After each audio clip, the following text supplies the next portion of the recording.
আমার মেয়ে, আমার জামাই আর আমার নাতি আসছে, খালি যত্ন বার্তা করো ভালো করে। আর আজকেই আসছে? কালকে রাতে ফোন করে জানালেও তো হতো, তাই না? আমার বলুন, তাহলে আগে থেকে একটু অ্যারেঞ্জমেন্ট করা যেত। রান্না প্রায় হয়ে এসছে, ডাল আলু পোস্ত করলাম, ডাল করলাম, তারপর হচ্ছে ওই মাছের মাথাটা ছিল ফ্রিজে, ওটা দিয়ে একটু বাঁধাকপি তরকারি করে দিলাম, ইলিশ মাছ ভেজে দিলাম। আপনার জামাই ইলিশ মাছের তেল দিয়ে ভাত খেতে খুব ভালোবাসে, আর আপনার ছেলে যেহেতু খাসি মাংস খাবে না, তাই জন্য ওই চিকেন রান্না করলাম, চিকেনটা করে দিলাম। আর আপনার মেয়ের ছেলে মানে আপনার নাতনি, এই সরি আপনার নাতি তো পনির ছাড়া ভাত খায় না, পনির করলাম। আর আমার মেয়ের জন্য ডিম করলাম। আর আপনার জামাইকে তাহলে ওর মধ্যে মাটন দিয়ে ভাত দিয়ে দেবো।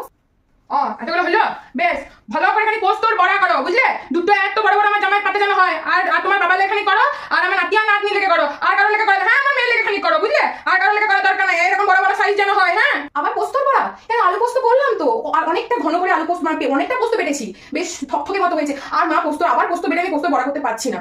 আমি যেটা বলছি সেইটা শোনো, তুমি বেশি মুচ্ছ দিবে না।